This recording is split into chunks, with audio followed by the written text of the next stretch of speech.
lis un peu partout dans la presse que c'est un hommage au Miyazaki, etc. Alors que c'est juste que c'est au Japon et c'est très très moyen. Le mec, il passe sa vie à filmer le luxe et l'espèce d'opulence totale de ce milieu avec la main dans le slibard, quoi. J'ai adoré la série. Ce serait mentir que de dire que j'ai mis plus d'une soirée à la regarder en entière. Le générique de Friends, qu'est-ce qu'il dit I'll be there for you. Merci, mais en chantant ça aurait été mieux. I'll be there for you. C'est très drôle, t'as fait l'harmonie. Super belle voix. T'as pas fait bon, on s'en fout, mais c'est pas. Mais où est-ce qu'il est? Mais où est-ce qu'il est, ce con de Perchman? La Perche est dans le cadre, c'est l'émission cinéma dans laquelle on parle vite, mais on prend quand même le temps de débattre des films et séries qui font l'actualité. Et dans cet épisode, on prend d'autant plus le temps que le programme, lui, file à toute allure. L'allure d'une F1 pilotée par Brad Pitt devant la caméra de Joseph Kosinski, déjà avide de vitesse dans les avions de chasse de Top Gun Maverick, et celle d'une fusée abritant la première mission spatiale africaine dans le grand déplacement de Jean-Pascal Zadi. Alors on ralentira la cadence avec Amélie et la métaphysique des tubes, premier long métrage animé et récit d'apprentissage de Maëlys Valade et Liane Chohan, adapté du roman éponyme d'Amélie Nothomb. Et puisque le travail du rythme et des ruptures de ton sont au cœur de l'écriture comique, aujourd'hui on se penche sur la série Adults, créée par Ben Krongold et Rebecca Shaw pour déployer un focus autour du genre si particulier de la sitcom en appartement. Enfin, carte blanche à Rita qui déclarera sa flamme à Al Pacino. Silence moteur, la perche est dans le cadre, mais on s'en fout, fait de la radio. Action!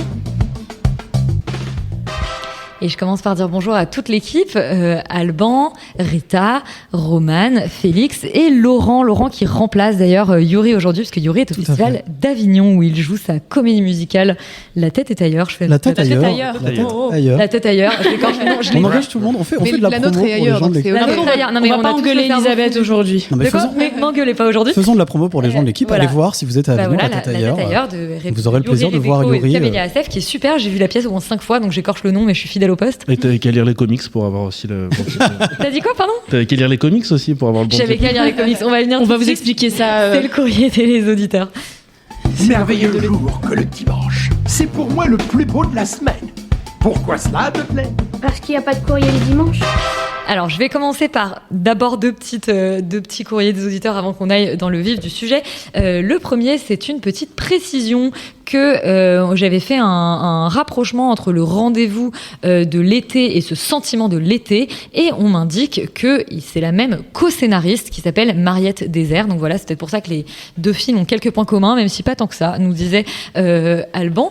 L'autre précision, c'est qu'effectivement, j'ai fait une petite bourde au début de ma carte blanche la semaine dernière, puisque j'ai dit que The Walking Dead avait été diffusé sur HBO, alors que c'est évidemment AMC, et je me souviens si bien du Previously on The AMC The Walking Dead, c'était vraiment très bien et très bien dit avec une voix caverneuse, donc j'aurais dû m'en souvenir. Ça me permet de dire que nous avons eu le plus grand engouement en commentaires et en like ever de la perche, mais oui. En fait, je veux le dire à ta place parce que vu que ça te concerne, je trouve qu'en fait, en tant qu'équipe, on va juste dire. D'abord, disons que on a eu beaucoup de commentaires. Les vidéos ont fait des vues c'est un peu débiles en dépassant les 200 000 vues sur TikTok, ce genre de 244 000 sur TikTok. Ouais, Félix suit ça de très près. Plus de 500 commentaires. Par contre, juste 700 vues sur YouTube, donc les gars, allez-y. Là. Oui, et sur. Non, alors pas les gars, les filles, et sur Instagram, on a aussi fait, je sais plus de 48 000, il a dit. 48 000 vues, voilà. Donc déjà, merci beaucoup d'avoir regardé, mais aussi, en tant qu'équipe, on voulait dire aux personnes qui commentent, qui par ailleurs ne sont pas nos auditeurs, on le sait, parce que c'est des gens qui ne suivent même pas le compte de la perche en majorité. On a eu à peu près plus de 500 commentaires un peu haineux, certains qui sont juste pas d'accord avec ce que dit Elisabeth. Les 500 commentaires n'étaient pas haineux. Non, mais pas mal. En fait, on a genre 1000 commentaires à ce stade, et il y a une bonne moitié qui sont des commentaires haineux.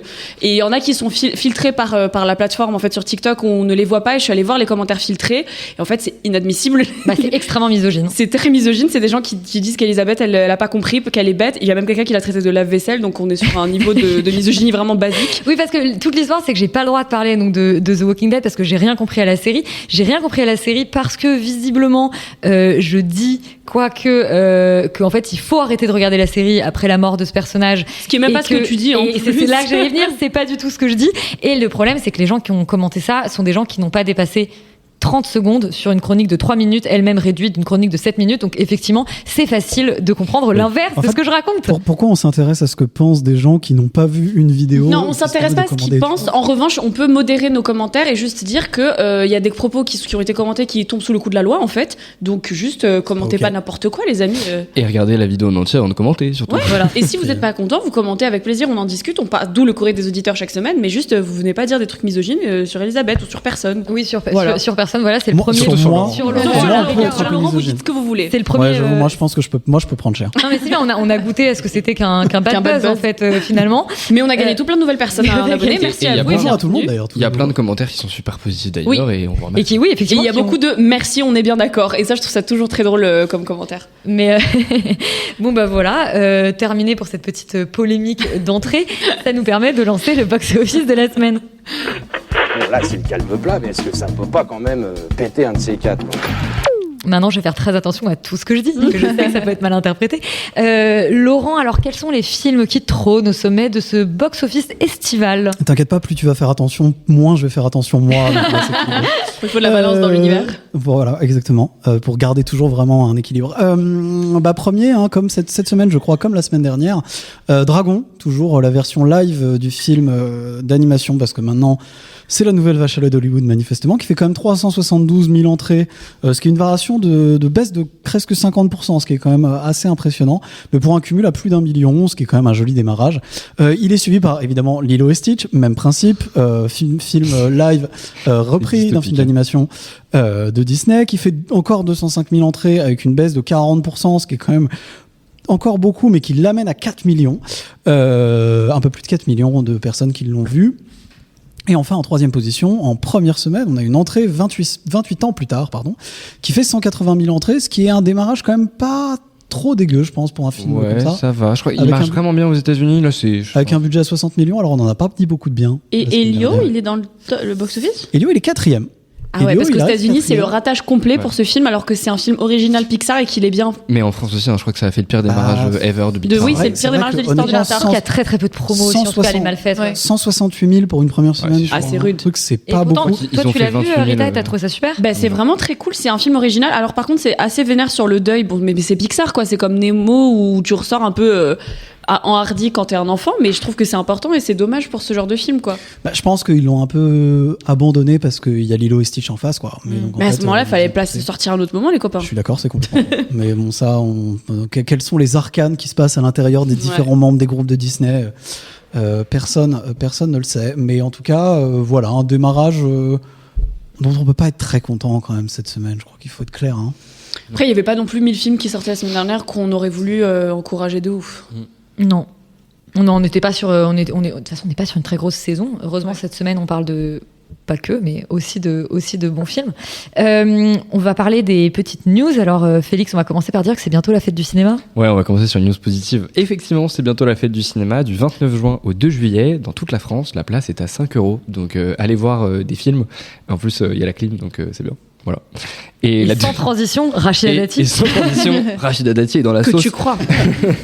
Non, en fait, c'est un truc qui date de il y a pas mal de temps, ça traîne depuis 2024, mais je trouvais ça pas mal d'en parler parce que pour la première fois, il y a un syndicat qui appelle à la destitution de Rachida Dati parce que, en fait, en gros, elle a pour projet de créer une holding nommée France Média, visant à regrouper du coup France Télévisions, Radio France et l'INA, donc l'Institut National de l'Audiovisuel, sous une même gouvernance d'ici 2026.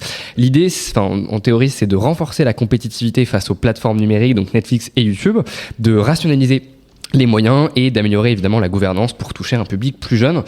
Oui. C'est pas un projet de Rachida Dati, c'est juste que là elle est ministre au même moment, mais en fait c'est un projet, ça fait 10 ans, c'est un peu une chimère de leur BBC à la française. Elle en tout cas, elle le porte. Mais elle est vénère, elle veut y aller cet été, quoi. Et elle le porte, avec... et elle veut tuer Delphine Erlotte, je crois. Avec la hargne qu'on connaît.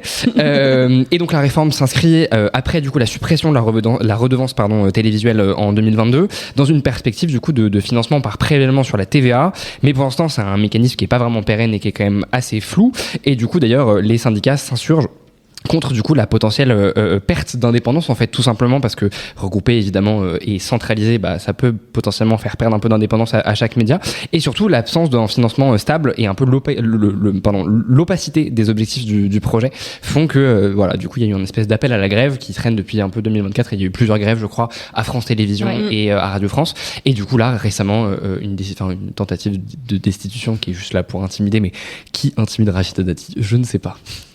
En fait, c'est un niveau de regroupement des médias publics qu'on n'a pas vu depuis l'ORTF. Oui, voilà. Même à l'époque de l'ORTF. Ouais, c'était pas aussi. Ils n'étaient pas dans les mêmes bâtiments. Déjà. C'était pas aussi serré. Pour info, sinon, on t'a parlé de destitution de Rachida Dati. On peut pas destituer un ministre. Non, enfin. On appelle à ce qu'elle soit limogée. Oui, voilà. Je simplifie, mais on peut destituer le gouvernement. En fait, il faut demander à Macron de l'enlever. Donc, autant te dire. Au Premier ministre, sinon même. Oui, qui est-ce? C'est François Bayrou. Moi, je suis en train de me dire, imaginez ce podcast renouveau, on a un bad buzz, mais cette fois-ci, c'est Rachida Dati qui en a après nous, mais là, on est. Est-ce qu'elle a lu les comics avec autant d'attention que moi, Rachida Dati? Écoute, c'est une bonne question. Les comics de France Média, je ne sais pas. Si vous n'aimez pas trop Rachida Dati, n'hésitez pas à vous intéresser à son parcours, qui a un joli niveau d'escroquerie d'ailleurs. Bravo à elle. Fais attention, Laurent. Mouchou va finir en kebab lui aussi. Mouchou, c'est le chien d'Elisabeth, pour info. Pour les gens qui n'ont pas l'info. Et écoute, on va écouter la bande-annonce du premier film dont on parle ce soir. C'est donc F1 de Joseph Kosinski. Some people look at Sonny Hayes. They see a guy who lives in a van, a gambling junkie who missed his shot. Sonny Hayes était le prodige de la F1 des années 90 jusqu'à un grave accident. 30 ans plus tard, il est devenu une sorte de pilote indépendant / mercenaire, en gros, qui fonctionne à la course, lorsqu'il est contacté par Ruben Cervantes, interprété par Javier Bardem, et donc Sonny Hayes, c'est Brad Pitt. Cervantes, ouais. Qui est patron d'une écurie en faillite et qui le convainc de revenir pour sauver l'équipe et prouver qu'il est toujours le meilleur. Alors, Laurent. Juste à noter que lui, il fait du rallye ou des trucs comme ça. Il fait un peu tout. On l'appelle pour faire de la Formule 1. Et on l'appelle pour faire de la Formule 1, et c'est son retour effectivement dans la catégorie reine de la course alors automobile. qu'il a fait de la Formule 1 jeune. Voilà. C'est ce que j'ai dit, jusqu'à ce qu'il ait un accident. En fait, Elisabeth, tais-toi. Moi, je sais plus quoi faire maintenant. Non, ça, c'est ce qui était dans les commentaires.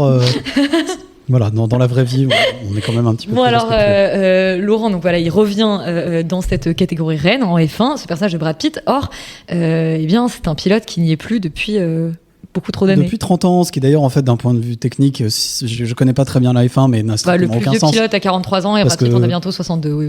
Brad Pitt en a plus de 60, il est censé jouer un mec qui en a plutôt 50. Bon, mais déjà 50, c'est déjà n'importe quoi. Donc, bon, voilà. Mais. Toujours est-il que, en fait, c'est un film, c'est clairement un gros blockbuster. C'est une volonté de refaire du gros blockbuster hollywoodien à l'ancienne, assez classique. Et je pense que c'est le plus gros défaut du film. C'est-à-dire que c'est un gros film de divertissement qui je trouve, à ses moments, avec des phases de course, avec quelques passages assez spectaculaires, avec quelques trucs qui fonctionnent bien en termes de divertissement. Le problème, c'est qu'il y a tellement aucune prise de risque et il y a tellement aucune volonté, aucune aspérité de rien, qu'on en arrive à un truc qui est finalement pas très intéressant et qui passe un peu à côté de ce qui fait, en fait, de ce qui aurait pu faire un vrai bon film qui parlerait de la complexité de la F1 et notamment des relations entre les pilotes qui sont coéquipiers mais rivaux et qui ont justement parce que là on l'a pas dit, mais il fait équipe avec un jeune rookie voilà, avec un jeune de la F1. Lui, c'est un vieux de la vieille, il est censé un peu l'aider, mais en même temps ils ont aussi c'est des compétiteurs, donc ils ont aussi envie de gagner, et donc en fait il y a tout un jeu autour de ça dans la F1 et qui est peut-être un peu le sel finalement dramatique de ce genre de compétition. C'est que comment est-ce que ces gens qui se connaissent tous depuis très longtemps sont aussi compétiteurs, c'est-à-dire ils sont amis et rivaux, et donc il y a tout un enjeu autour de ça. Et je trouve que honnêtement ce truc-là est quand même pas très bien traité, surtout à la fin où en fait globalement la morale c'est il faut qu'on travaille en équipe parce que c'est vachement bien. Mais c'est quand même un peu bébête. C'est-à-dire, en fait, oui c'est ça, mais c'est quand même bien si c'est moi qui gagne. Oui, bah évidemment, faut quand même que ce soit lui qui gagne. Il y a quand même un truc qui est genre un peu con, quoi. C'est un peu le problème, mais on sent que ils ont pas voulu rentrer dans la complexité psychologique, ils ont pas voulu rentrer dans trop le délire un peu tragique en fait de ce système-là qui est hyper pyramidal, où c'est que le premier qui gagne, machin, enfin tout ce truc de sel de compétition finalement, pour arriver dans un truc finalement très très américain. un peu pâteau quand même, ce que je trouve un peu le comble quand on fait un truc de F1, c'est de faire un film un peu lent qui rame, quoi. C'est que ça dure plus de 2 heures, ça dure je crois 2h20 ou 2h30. 2h35 si je dis pas de ouais, enfin, c'est franchement genre beaucoup trop long pour un truc qui aurait dû être un peu plus rapide, un peu plus vénère et un peu plus cool. Là, c'est gros film classique avec pas beaucoup de prise de risque, pas beaucoup de volonté, pas beaucoup de points de vue. Donc c'est un peu faible, même si moi je sauve quelques moments et que je trouve que dans l'absolu, en termes de divertissement, c'est plutôt plus intéressant de regarder ça que de regarder les dernières Marveleries qui n'ont aucun intérêt. Mais parce qu'il faut pas le prendre comme un film de Christopher Nolan ou un film de Villeneuve, un film. Non, mais c'est dans la lignée de ce qu'il a fait avec Top Gun Maverick. Voilà, c'est du gros blockbuster classique et basta. C'est quand même pas très réussi. Je pense que pour les gens qui n'y connaissent rien en F1, c'est quand même un peu intéressant de voir tout le truc autour. Enfin, globalement, c'est faiblard. Est-ce que Tom Cruise parce que Brad Pitt est à l'hôpital à un moment? Oui, plusieurs moments. C'est drôle. Rapport à la madame. Oui, effectivement. Moi, j'ai trouvé ça catastrophique. Genre, vraiment. En fait, c'est produit par Jerry Bruckheimer. Oppenheimer. Ouais, je l'ai transformé un peu en génie du nucléaire. Qui est du coup un producteur de légende à Hollywood et qui a notamment fait les Pirates des Caraïbes. Pirates des Caraïbes, à la base, c'est inspiré d'une attraction de Disney. Et ils réussissent quand même à en faire un film qui est extraordinaire, avec des personnages complètement fous, avec une vraie dramaturgie. Une vraie trilogie, bien sûr, et avec des vraies trajectoires de personnages. Tu sens qu'ils essayent vraiment de filmer et de réfléchir le monde des pirates et d'aller, effectivement, comme tu dis, Laurent, gratter la surface pour aller voir un peu ce qu'il y a en dessous et tout le côté un peu crade, en fait, quelque part, justement, de cette société. Parenthèse Pirates des Caraïbes fini, juste pour dire que c'est possible de le faire. Là, en fait, le souci, c'est que il le produit, mais il le produit pas tout seul. Il le produit avec la Formule 1, enfin la fédération de Formule 1. Et en fait, pardon, on n'a pas précisé ça, mais effectivement, c'est produit avec la fédération de F1 et le film a été coproduit par Lewis Hamilton. C'est coproduit par Lewis Hamilton et le film, qui d'ailleurs s'offre un petit kiff à la fin.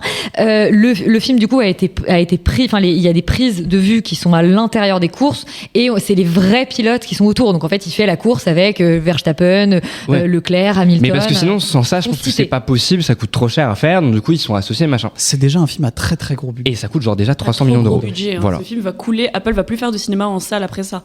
Moi, je pense qu'à mon avis, ça va marcher, mais bon, bref. En tout cas, en fait, le fait que ce soit produit du coup par du coup, évidemment, toute cette, la Formule 1 directement, ça fait que il peut pas vraiment gratter la surface justement et essayer de dire du mal quelque part de la Formule 1 qui est probablement le sport le plus obscène du monde, je trouve. Non mais en tout cas le sport le plus questionnable. J'entends, après moi je suis une immense fan de Formule 1. Bien sûr. Alors et moi pour recontextualiser, j'ai regardé assidûment la Formule 1 pendant 2 ans, 3 ans de manière un peu plus lointaine.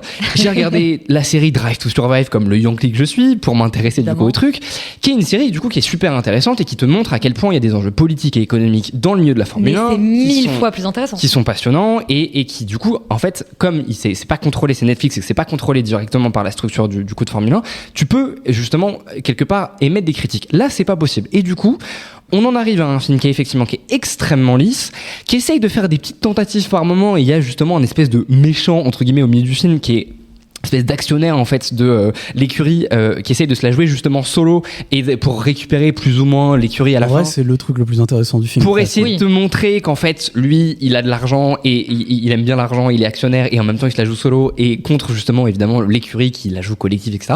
Et en même temps donc évidemment une espèce de critique du capitalisme avec beaucoup de guillemets et en même temps le mec il passe sa vie à filmer le luxe et l'espèce d'opulence totale de ce milieu avec la main dans le slibard quoi. Enfin c'est dingue, je veux dire vraiment il surkiffe en fait ces espèces de gosses de riches qui sont dans des voitures hyper chères, qui sont entourés par des milliardaires qui sont venus en yacht ou en grosse voiture pour les voir tourner en rond pendant 70 tours.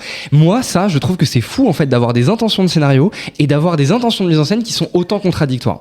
Le personnage de Brad Pitt est un personnage qui n'existe pas, indépendamment du fait que genre un pilote de 50 ans peut pas non mais le personnage n'a aucun intérêt. En fait c'est une caricature quoi. Ça les arrange qu'ils soient entre guillemets plus vieux parce que ça leur permet du coup d'avoir un personnage qui effectivement n'est pas dans une compétitivité. Or tous les pilotes sur la grille actuellement, mais depuis 50-70 ans, c'est des gamins qui ont dès l'âge de 8 ans, qui sont élevés dans un espèce de truc d'ultra compétitivité où le but c'est de finir devant le premier, battre son adversaire et aller le plus rapidement possible. Je ne crois pas un seul instant à ce pilote qui d'un coup en fait décide de la jouer collectif, tout pour justement quelque part l'équipe. Ça n'existe pas. Donc du coup, ça c'est pareil.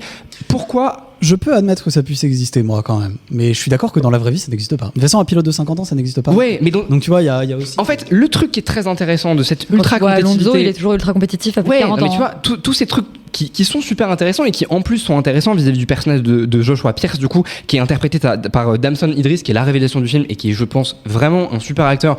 On lui donne pas grand-chose à jouer, mais vraiment, donnez-lui des rôles parce que je pense qu'il est excellent. En fait, même ce personnage-là, du coup, empathie, parce que tout le dilemme potentiellement de transmission entre le gros daron qui a déjà roulé sa bosse et lui, en fait, c'est pourri. Moi, j'ai envie d'avoir des personnages qui soient entre guillemets néfastes. J'ai envie d'avoir le personnage de Brad Pitt qui est un peu un espèce d'enculé. Enfin, pardonnez-moi de mon langage. Mais en fait, le problème, c'est que c'est pareil.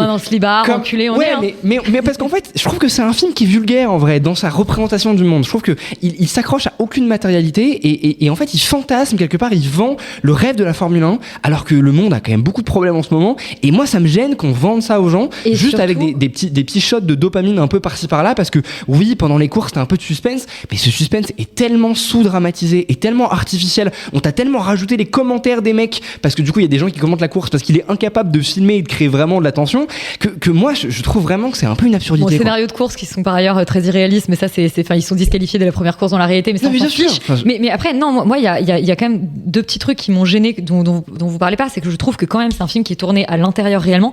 Le paddock n'existe jamais. Non. C'est-à-dire que c'est un film qui parle collectif, tu vois jamais les gens. Je te parle du collectif, vraiment tous les mécaniciens etc sont des personnages, des quasi-figurants avec des micro petits enjeux, mais vraiment pas plus que ça. C'est qu'on en a que pour effectivement les grandes figures des pilotes et du gérant de l'écurie.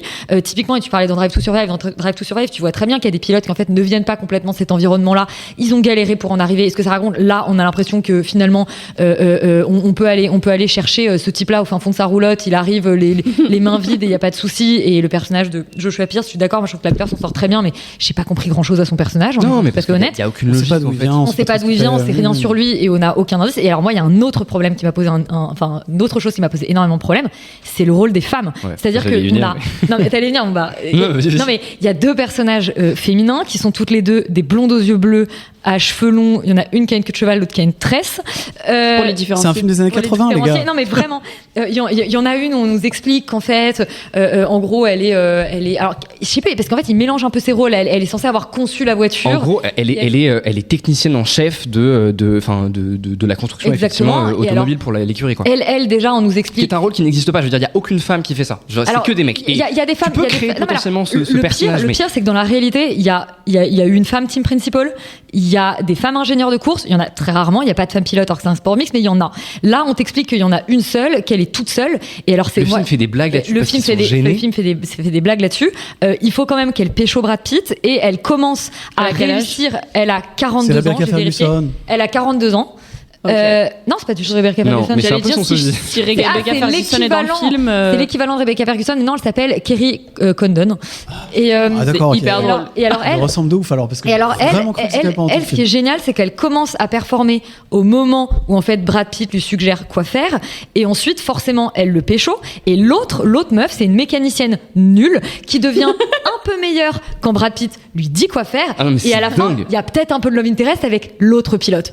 Mais je suis sûre que Brad Pitt a demandé à avoir un droit de regard sur le scénario. Enfin, c'est... Non, mais vraiment, crevez-moi les yeux. Comme en fait plein d'acteurs du coup du milieu et qui fait du coup ce film n'a effectivement aucune aspérité. Moi, en fait, c'est fou de pas avoir de relation saine au travail, de pas se dire on va enfin représenter un homme et une femme qui travaillent ensemble et qui ont juste pas envie de coucher. Non, mais c'est une dinguerie en vrai. Tu sens que c'est vraiment un film de studio et qu'on reprend les tropes classiques des blockbusters à l'ancienne. Mais exactement comme déjà Top Gun Maverick en fait. Il faut que le personnage ce soit un peu un Maverick justement, tu vois, il est un peu en dehors des codes mais en même temps c'est le meilleur. On est vraiment sur des trucs, en fait c'est hyper bas du front et classique. Je suis d'accord avec toi globalement ce que tu dis, mais je trouve que c'est j'en lirai pas autant dans les intentions du film, c'est-à-dire que ça reste quand même les mecs qui savent qu'ils ont pas réfléchi. Ils ont pas réfléchi. Mais du coup, moi, je suis là pour réfléchir à leur place et leur dire les gars, vous faites n'importe quoi, ça serait bien de réfléchir. Et même d'un point de vue juste purement de spectacle et de mise en scène, les courses, en fait, en vrai, il reprend grosso modo les chants qu'on a déjà à la télévision. Enfin, tu vois, il filme. Je regarde pas les courses à peu près de la même manière. En fait, il essaye même pas de se creuser la tête pour vite fait sur 2-3 plans, mais vraiment pour essayer de réinventer un peu de la forme là-dessus. Donc même là, il y a pas d'intérêt. Donc regardez Drive to Survive, c'est beaucoup plus intéressant. Oui. Et les premières saisons, c'est parti en couille. Oui, j'ai lâché d'ailleurs. On enchaîne avec Amélie et la métaphysique des tubes. Oui, ça n'a aucun rapport. C'est un long métrage animé, on se calme tout de suite, de Maëlys Balade et Liane Chohan. Au commencement, il n'y avait rien, à part un tube. Des jours, des semaines, des siècles passèrent. Et le miracle eut lieu. C'est ainsi que je suis née par la grâce du chocolat blanc. Et ben, elle a bien de la chance d'être née par la grâce du chocolat. Moi, ça aurait été le chocolat noir, mon préféré. Amélie et la métaphysique des tubes, ça raconte l'histoire d'Amélie, qui est une petite fille belge née au Japon. Bon, c'est Amélie Nothomb. Et grâce à son amie Nishio-san, le monde n'est qu'aventure et découverte. Mais le jour de ses 3 ans, un événement change le cours de sa vie. Ça, c'est le pitch à peu près officiel du film. Mais en réalité, c'est un récit initiatique, Rita. En fait, c'est hyper difficile à décrire parce que déjà, l'anniversaire des 3 ans, c'est dans les 3 dernières scènes. Donc en fait, le film, c'est plutôt sur une petite fille qui est née au Japon de parents belges qui ont juste après la guerre, et on comprend que c'est pour... son père est diplomate là-bas. Et j'espère que vous entendez pas, il y a un bruit de GoPro depuis tout à l'heure. On l'entend pas, et j'ai reçu des commentaires d'auditeurs qui me disaient mais arrêtez de commenter des bruits qu'on n'entend pas. Je suis désolée parce que c'est hyper perturbant en fait. En tout cas, il y a des bruits et c'est pas juste dans ma tête, j'espère. En fait, donc c'est adapté de La métaphysique des tubes d'Amélie Nothomb, comme tu le disais, qui est un roman autobiographique d'autofiction, je pense, où elle raconte ses 2 premières années de vie là-bas et comment est-ce qu'elle a tellement aimé, et que l'idée de rentrer en Belgique quand elle a fini par comprendre qu'elle n'était pas japonaise était hyper difficile. Sur le fond du film, j'arrive pas à formuler un avis cohérent. Moi, j'ai passé un moment très doux, ça dure 1h10. C'est très joli à l'écran. C'est très lent, l'animation est parfois sublime. Il y a des moments vraiment de grâce, je trouve, dans le film. Maintenant, ça me pose plein de questions une fois que je suis ressortie. Donc, son amie japonaise, en fait, c'est sa nounou, qui est aussi la femme de ménage, qui est aussi la cuisinière et qui vit chez eux et qui a perdu toute sa famille. On le comprend pendant la Deuxième Guerre mondiale. Et je sais pas en quelle langue elle se parle. Et en plus, cette dame, moi, je pense qu'elle a pas eu le même vécu qu'Amélie Nothomb de toute cette histoire. Et à la fin du film, je crois qu'elles se sont revues, qu'elles ont visiblement, ces 2 femmes ont quand même une relation filée dans le temps. J'avais entendu ça dans une interview. Ok, parce que dans le film, j'ai pas lu le livre, et dans le film, c'est cantonné du coup à ces 3 premières années de sa vie. Et il y a je pense que c'est un film que vous pouvez aller voir, emmener vos enfants, c'est très mignon. Maintenant, j'arrive pas, je l'ai vu à Annecy, donc il y a 2 semaines, et j'arrive pas depuis à me faire une opinion cohérente dessus, je pense.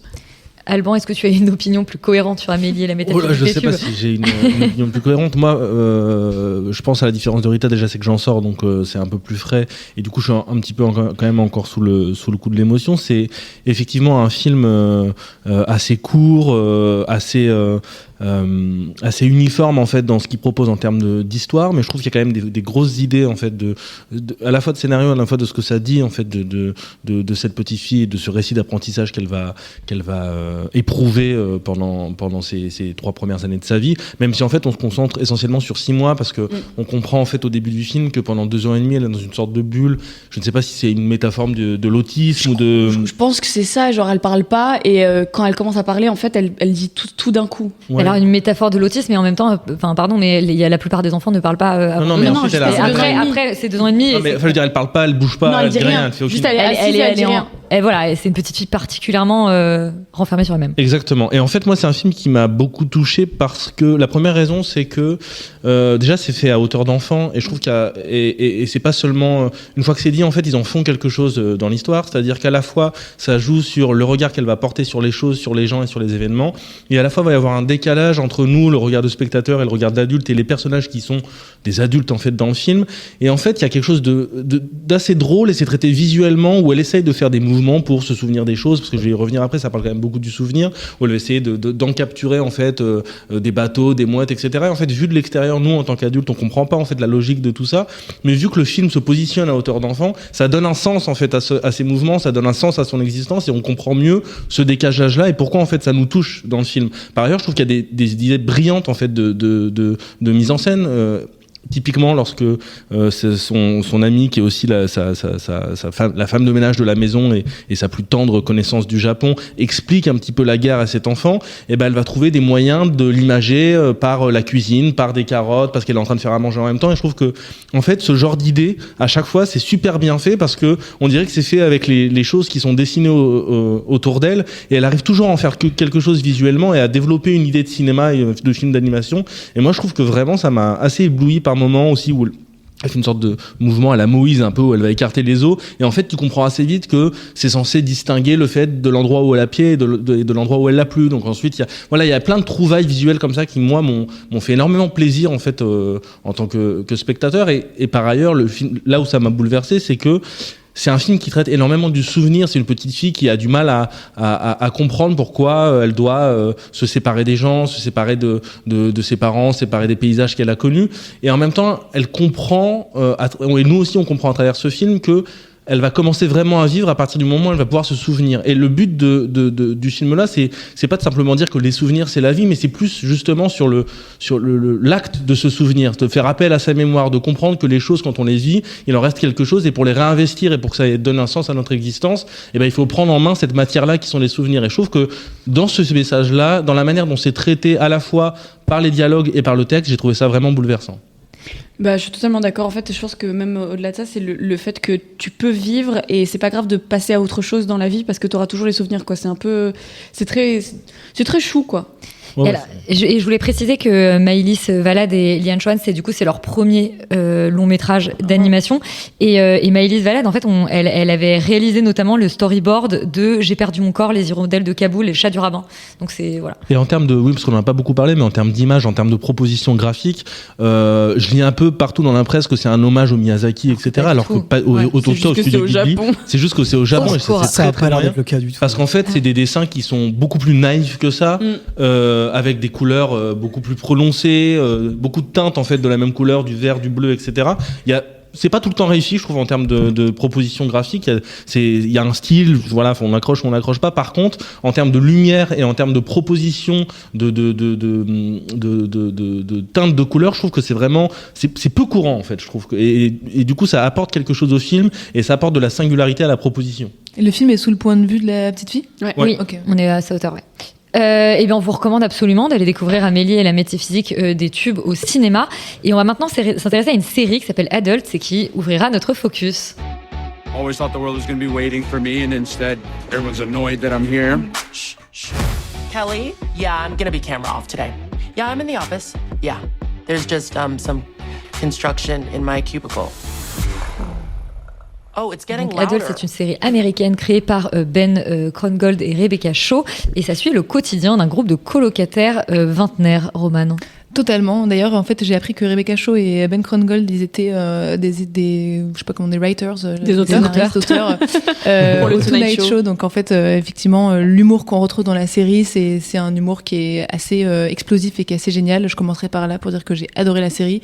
Ce serait mentir que de dire que j'ai mis plus d'une soirée à la regarder en entière, parce que vraiment, ça se regarde tellement rapidement, tellement facilement.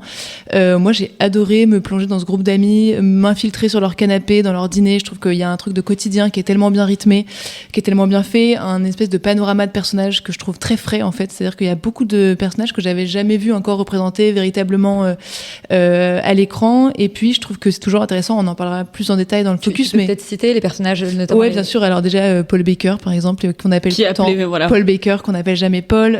J'ai oublié tous les noms. Je connais le nom des acteurs. Lisa, qui est donc la fille qui sort avec Paul Baker. Voilà, qui est plus une excentrique, mais qui en fait demande à être prise au sérieux. Enfin, il y a toujours des espèces de dynamiques comme comme ça qui sont assez intéressantes. En fait, c'est des archétypes, mais de notre génération. Comme Exactement. Monica était un archétype dans Friends, aujourd'hui, c'est des archétypes beaucoup plus complexes, mais qu'on comprend tout de suite, genre le friend slut, la personne qui a des amis hyper intenses après 10 minutes de les avoir rencontrés. Tout le monde connaît une personne comme ça, et je trouve que c'est trop drôle d'incorporer ça dans une sitcom. Et complètement. Et en fait, c'est ça qui est génial, c'est la façon dont je trouve une nouvelle génération s'empare en fait on va en parler plus tard, mais de la sitcom d'appartement pour raconter des choses de notre époque, parce que c'est vraiment à ça que ça sert. Quand on dit sitcom d'appartement, c'est que donc c'est une sitcom, on définira ce que c'est précisément tout à l'heure, et en fait comme ils sont colocataires, ça se passe beaucoup dans leur appartement. Maison. Ouais, dans une maison dans Queens, à New York, et vraiment ça fait du bien en fait de voir, je trouve, notre époque représentée de cette manière-là, sans que ce soit trop lourd, parce que on sent qu'il y a une forme de jeunesse quand même qui s'exprime, et du coup ça fait énormément de bien de voir des sujets contemporains, je trouve, représentés d'une façon quand même assez légère, hein. Faut pas s'attendre à quelque chose de trop philosophique, mais ça raconte quand même quelque chose de la psychologie, moi je trouve, de la vingtaine, et la psychologie de la vingtaine aujourd'hui, et ça je trouve ça assez fascinant. Rita ? Moi, je trouve que c'est la première sitcom sur la génération Z qui est pas écrite par des millennials, et on est très proche des millennials, certains dans la pièce le sont même, mais il y a un truc avec un décalage d'humour par rapport à la génération Z. Je crois qu'on est moitié-moitié à peu près. Là, on est moitié-moitié. Il y a un décalage d'humour par rapport à la génération Z sur l'absurde. Je pense que c'est là où je pointerai mon doigt. C'est possible, ouais. Qui fait que là, quand j'ai regardé, vraiment pipi de rire. Enfin, alors que j'adore l'humour millennial, j'adore l'humour boomer. Enfin, j'ai vu des sitcoms de toutes les générations, mais là, c'est la première fois que je rigole autant à des trucs genre Find My Phone, enfin le tracker de ses amis. Moi aussi, j'ai un truc pour traquer les téléphones de plein de mes potes, et c'est complètement toxique et débile, mais ça donne des situations comme cet épisode où ils ont une espèce de stalker qui se retrouve chez eux. En fait, il y a les auteurs, c'est leur première sitcom, et je suis trop contente pour eux, alors que je sais même pas qui sont ces gens, parce que c'est des gens qui ont travaillé du coup dans une room d'auteurs pour le Tonight Show, qui est donc un talk show américain de Jimmy Fallon, qui est pas très drôle par ailleurs, mais qui à côté de ça ont réussi à pitcher à une chaîne l'idée d'un Friends de la Gen Z, qui est quand même la série la moins pitchable du monde, dans le monde où d'aujourd'hui on veut absolument que les séries aient un high concept, un truc comme ça, et on va en reparler pendant le focus, mais c'est de la chronique, c'est de la pure chronique. Voilà, c'est de la chronique, et par ailleurs là il y a 8 épisodes pour l'instant dans cette saison 1. J'espère qu'ils vont avoir ce que j'appelle le traitement Abbott Elementary, et que la saison prochaine on va leur donner 13 et la saison d'après 26, parce que là en fait ils ont réussi à créer des archétypes de personnages, et ce qui est trop kiffant dans la sitcom, c'est quand il y a assez d'épisodes pour que dans toutes les sitcoms il y ait un épisode en canicule, un épisode où ils s'enferment à l'extérieur de l'appartement, un épisode où il y en a 2 qui sont fâchés, ça crée une grosse division dans le groupe de potes. Enfin, on les connaît tous, ces épisodes, et on a envie de les voir une fois que les personnages sont stylés. Et ben là, il y a que 4 épisodes disponibles en France pour l'instant sur les 8. En un épisode et demi, je savais déjà qui était qui, et je savais déjà quelles interactions ça pouvait donner de super fun, quoi. Donc vraiment une réussite absolue pour moi. Alors Laurent, toi tu n'es pas de la Gen Z. Est-ce que loin de là. Est-ce que Adult ça t'a autant plu qu'à Rita et Roman? En fait, c'est marrant parce que je trouve que Rita, tu pointes les problèmes en fait. Même si tu as beaucoup aimé la série, tu pointes les vrais problèmes qu'il y a dedans. Parce que moi, je trouve que c'est plutôt pas mal, que c'est plutôt bien écrit, que les personnages sont bien. On sent quand même que c'est sérieux et que c'est taffé. Que, en effet, c'est un type de série qui est assez difficile à réussir, et que je trouve qu'il y a une vraie bonne base pour les réussir, mais il n'y a que ça. Et c'est ça qui m'emmerde. C'est-à-dire qu'il y a que 8 épisodes. Ouais. Après, on a tendance à oublier, tu vois, Parks and Recreation, une des meilleures sitcoms de l'histoire selon moi. J'adore, mais. Parks and Recreation, la première saison, elle dure 7 épisodes. C'est la pire saison de série comique que t'as vue de ta vie. Et en fait, à partir de The Office. Hein. Et en fait, moi, ce que je dis là avec Adults, je suis d'accord qu'il y a plein de faiblesses et tout, mais c'est tellement un potentiel de malade. Ouais. En fait, il faut leur laisser 8 saisons. Mais je pense qu'à mon avis, le problème vient du fait à mon avis, on leur a dit non pour faire plus d'épisodes, et que clairement, ça ne peut pas fonctionner véritablement. Je pense, mais on va reparler plus tard dans le focus, je pense qu'il y a un problème dans le choix de format et de manière dont ils vont être diffusés pour une série de ce type-là. C'est-à-dire que pour moi, 8 épisodes, c'est pas suffisant. Ouais. Et que le problème, c'est que du coup, je trouve qu'il se passe un peu trop de trucs. Et qu'on n'a pas tout à fait assez le temps de voir ces personnages un peu se développer pour comprendre comment est-ce que à la fin on en arrive là. C'est pas du tout une série catastrophique, loin de là. Je trouve que c'est assez drôle et que c'est plutôt bien fait. Juste les limites en fait qui ont dû être imposées par le nombre d'épisodes et par le choix en matière de format fait que je trouve que c'est pas une série qui est complètement à la hauteur de ce qu'elle aurait dû être, et c'est un peu dommage. Et je suis d'accord, c'est-à-dire que si demain ils le re-signent pour 24 épisodes, je suis sûr que ce sera beaucoup mieux. Ouais. Moi, je trouve ça assez sûr. Ouais. Et on attend du coup la saison 2 avec impatience pour trancher. Et j'allais dire, Manon nous envoie un message pour dire qu'elle avait commencé et qu'elle trouvait ça super aussi. On en profite pour lancer notre focus, puisqu'on va parler des sitcoms d'appartement. Ce film a confondu mon histoire et celle de ma sœur Colette, qui a effectivement épousé Monsieur McBurett. Monsieur McBurett, qui est l'aviateur anglais. Voilà. Je commence par dire que les sitcoms d'appartement, c'est pas un sitcoms genre de coloc, en fait. De coloc, ouais. voilà. C'est plus juste les sitcoms de coloc, c'est ce qu'on aurait dû dire dans le... Oui. Non, mais je vais expliquer tout ça. Je t'ai dit, Elisabeth. mais J'avais la troisième fois aujourd'hui. En effet, c'est presque un sous-genre. C'est presque un sous-genre et on a décidé de circonscrire ce sous-genre parce que évidemment c'est trop vaste de parler de sitcom. Et je te donne la parole, Laurent, je donne la parole à un homme. Un homme. Meilleur. Écoute, je ne sais pas comment le prendre. Qui dit que je suis un homme T'as lu les comics, j'espère. J'ai lu les comics du en sitcom. Non, vous allez voir pour les masques toxiques, il y a des choses pour vous dans ce que je vais parler aujourd'hui. Incel.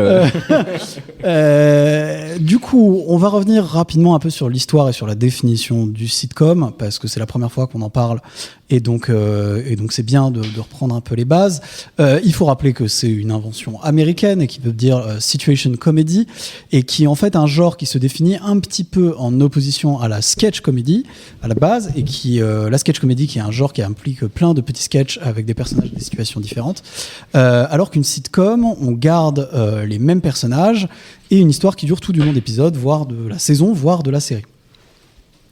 Ça a pour particularité d'être un terme qui est surtout utilisé pour désigner un certain type de format à la télé américaine. Globalement, pour faire court, en télé, traditionnellement, il y a deux types de formats qui correspondent aux cases de programmation, à deux types de cases de programmation, une case d'une demi-heure et une case d'une heure. Et donc, on va avoir des formats adaptés à cette case, les sitcoms qui, eux, durent une demi-heure et les dramas qui, eux, durent une heure. Donc, traditionnellement, toutes les séries télé américaines de 30 minutes, ou plutôt 26, voire 20, parce que c'est 30 minutes avec la pub, sont considérées comme des sitcoms. Et pareil pour les séries d'une heure, qui sont plutôt 52 minutes, voire 40 minutes, en fonction de la quantité de pub, on parle plutôt de drama. Même quand c'est plutôt de la comédie, où on va du coup parler de comédie-drama, ce qui est du coup une différence qui n'a pas forcément beaucoup de sens. Aujourd'hui, c'est moins le cas, parce qu'il y a des séries dramatiques dont les épisodes durent 30 minutes, mais en fait, c'est assez nouveau, traditionnellement, à la télé. Il y a les sitcoms qui durent 30 minutes et les dramas qui en durent 50, ou une heure. D'un point de vue historique, les premiers sitcoms sont d'abord radiophoniques. Il y avait beaucoup de fiction radio avant l'invention de la télé, et la première série qu'on a appelée sitcom, pour laquelle on a inventé le terme sitcom, elle est à la radio et elle date de 1926. Ça s'appelle Sam and Henry. Ça a été diffusé par une radio de Chicago et on va dire que c'est un tout petit peu épicé parce que évidemment c'est 100% raciste comme vous pouvez l'imaginer. Ça raconte l'histoire de deux potes noirs qui viennent d'arriver à Chicago depuis leur Alabama natal, sauf qu'évidemment c'est joué et créé par des blancs. Donc pas besoin de vous faire un dessin sur le contenu de la série, c'est évidemment pas extrêmement respectueux vis-à-vis des personnages noirs qui sont dedans. Ça a été aussi le prototype d'une autre série qui s'appelle Amos and Andy, qui est globalement la même chose, et qui a duré jusqu'en 1960 à la radio, ce que je trouve quand même complètement fou. Et en vrai, même à l'époque, c'était controversé. Il y a une page Wikipédia vachement détaillée en anglais. Si ça vous intéresse de regarder tout ça, il y a eu des procès, il y a eu des trucs. Mais tout ce qu'il faut prendre conscience, c'est que la première sitcom, le truc pour lequel a été inventé le terme sitcom, c'est globalement un truc raciste hardcore à base de blackface. Voilà, où on voit des comme beaucoup de choses, alors invention. Non mais c'est bien. On va faire un petit jingle. Papy Lolo vous parle de trucs racistes. Moi, je me souviens toute ma vie de Princesse Tam Tam, qui sont depuis cette semaine en redressement judiciaire.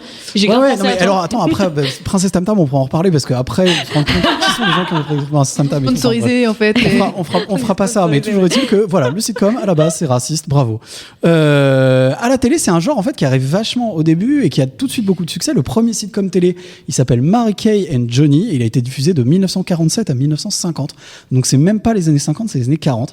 Dès les années 50, ça explose avec I Love Lucy, qui est une série qui est ultra culte aux US, et après plein d'autres qui se développent au fur et à mesure du temps. I Love Lucy, c'est celle sur laquelle revient Aaron Sorkin. Bing de Ricardo's, ouais. Dans Bing de Ricardo's, tout à fait. On va pas faire un truc exhaustif parce qu'en fait, il y en a plein, il y a plein d'évolutions, mais globalement, très tôt, c'est un genre très important et très populaire et qui va un peu tout le temps se renouveler et qu'on peut catégoriser en gros en 3 types différents. Le plus ancien étant celui des sitcoms qui se concentrent sur la famille, comme I Love Lucy, mais on peut citer par exemple Marié 2 enfants dans les années 90, ou même Malcolm, qui est globalement un sitcom qui parle de la famille. Arrivent ensuite ceux qui s'intéressent plutôt au lieu de travail. On peut parler du Dick Van Dyke Show dans les années 60, qui était un énorme show à la télé américaine, ou The Office aujourd'hui, ou même Abbott et Elementary dans les dernières sitcoms qui existent. Et enfin, celui qui nous intéresse, mais qui est un peu plus récent, qui est le sitcom d'appartement ou le sitcom de coloc est en fait plutôt celui qui parle d'un groupe d'amis qui vivent ensemble ou qui vivent presque ensemble et qui sont en général se retrouvent autour d'un lieu fixe qui est en général un appartement. Ou un café. On peut voir un café. On peut voir en fait les prémices de ce genre-là dans The Honeymooners, qui est une série des années 50, parce que ça parle de plusieurs couples sans enfants qui vivent dans le même immeuble. Donc ça reste quand même un truc familial, mais enfin c'est des couples sans enfants, donc du coup il n'y a pas trop d'éléments familiaux et ils vivent tous un peu ensemble au même endroit. Ou encore dans The Mary Tyler Moore Show, qui est aussi un show extrêmement important dans les années 70, qui parle d'une femme de 30 ans célibataire qui se fait embaucher dans une radio, même si en réalité on va s'intéresser essentiellement à sa vie sentimentale. Et donc du coup on est pas forcément sur un truc seulement de bureau, mais sur sa vie sentimentale à elle toute seule et les gens qui sont autour d'elle. Mais la vraie première série qui parle d'un groupe de potes qui vivent plus ou moins tout le temps dans le même appartement, c'est Seinfeld, qui commence en 1989, qui se termine en 98 sur NBC. Évidemment Friends à partir de 1994, qui est un peu le maître étalon de ce genre-là, je pense qu'on va y revenir. Et c'est un genre qui va se développer jusqu'à devenir très récemment un peu le genre phare du sitcom, avec des très gros succès comme Two and a Half Men au début des années 2000 jusqu'en 2015, ou How I Met Your Mother, Big Bang Theory qui s'est fini en 2019 et d'autres. Voilà. Moi, je trouve intéressant, juste par rapport à Friends, il y a une série qui s'appelle Living Single, qui est une sitcom, laquelle j'aimerais rendre hommage à cette antenne, notamment parce les débuts de la sitcom sont très racistes. Living Single, c'est sur 5 potes qui sont en coloc à New York, qui sont menés par Queen Latifah notamment, et donc qui sont tous nord-américains. Et c'est exactement les mêmes storylines que dans Friends. Et quand tu regardes, oui, bien sûr, les producteurs de Friends ont entendu parler de cette sitcom et ils étaient là, en vrai, si on les fait blancs, il y aura plus de monde. C'était vrai. Et par contre, si tu regardes la saison 1 de Living Single et la saison 1 de Friends, il y a vraiment énormément de points communs. Alors, j'adore Friends de tout mon cœur, mais Living Single, c'est aussi exceptionnel. La série n'est pas disponible en France nulle part, ni à la location, ni à l'achat, ni en streaming. Vous pouvez donc la hacker de manière illégale, malheureusement, parce que même les DVD, il n'y a pas. Donc, c'est une série qui ça démarre un an avant Friends. Ah oui, complètement. Et c'est sur Fox. Non, mais c'est c'est vraiment le producteur de NBC. En fait, c'est pas le producteur de Friends, c'est plutôt le mec de NBC a dit, pitchez-moi à plein de prod, pitchez-moi des sitcoms sur des groupes de potes qui sont en coloc à New York et qui sont globalement des boomers millennials des années 90, quoi. Des jeunes des années 90 qui sont c'est le mot que j'ai cherché, merci. J'ai dit les deux autres. Rita, c'est les sitcoms de coloc, c'est aussi une manière de faire vivre un fantasme de l'amitié post-université. Exactement, parce que donc le générique de Friends, qu'est-ce qu'il dit, quiz pour tout le monde? I'll be there for you. Merci, mais en chantant ça aurait été mieux. I'll be there for you. C'est très drôle, t'as fait l'harmonie. Super belle voix. T'as pas fait bon, on s'en fout, mais c'est pas. Oui, il a fait que là, oui, mais bravo. Voilà, merci Laurent. Donc, I'll be there for you, je serai là pour toi. C'est pour moi le catalyseur de toutes ces sitcoms, qui est que on regarde ça généralement quand on est ado. Moi, quand j'étais ado, j'ai tout regardé à la suite. Friends, How I Met a New Girl, bon pas Modern Family, mais toutes celles qui se passent en appart globalement. Et tu te dis, la vingtaine sera la meilleure décennie de l'univers, parce que visiblement tout ce qu'on fait, c'est se retrouver chez les uns et les autres et au café ou au bar pour How I Met. Je suis actuellement dans ma vingtaine. Malheureusement, je dois vous le dire, si vous êtes plus jeune, c'est pas ce qui se passe. Et t'as une vie d'une personne de 75-80 ans. C'est totalement vrai, mais en fait, personne n'habite dans le même quartier. Tout le monde a un travail qui fait qu'on est fatigué le soir, donc c'est pas exactement comme ça que ça se passe. D'ailleurs, dans Friends, il y a une blague à un moment sur ça, parce qu'ils sont tous au café à genre 11h30 du matin, et il y en a un qui dit, mais vous devriez pas être en train de bosser.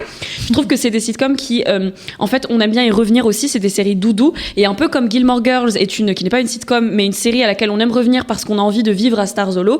Les sitcoms d'appartement et de coloc, on a envie d'imaginer cette vie avec ses potes et de rentrer dans ce groupe de potes. Et tu l'as dit tout à l'heure, Roman, en fait, quand tu regardes, j'allais dire Living Single, quand tu regardes Adults, tu regardes cette série en te disant, ah, mais moi aussi, en vrai, je m'identifie à eux et j'aimerais être avec eux, et j'aimerais que toutes mes amitiés soient aussi intenses et cohérentes et bien formées. Et le truc avec les sitcoms, c'est les grosses disputes n'arrivent que très rarement, et quand elles arrivent, elles sont résolues au maximum en 5 épisodes, et donc c'est un truc assez rassurant sur l'amitié. Et il y a aussi un fantasme de, on peut être 6 dans un groupe de potes, tout être aussi proches les uns des autres, tous se voir tous les jours sans en avoir marre, et que ça dure jusqu'à ce que certains se marient, et on va tous se marier en même temps, donc c'est pas très grave en vrai.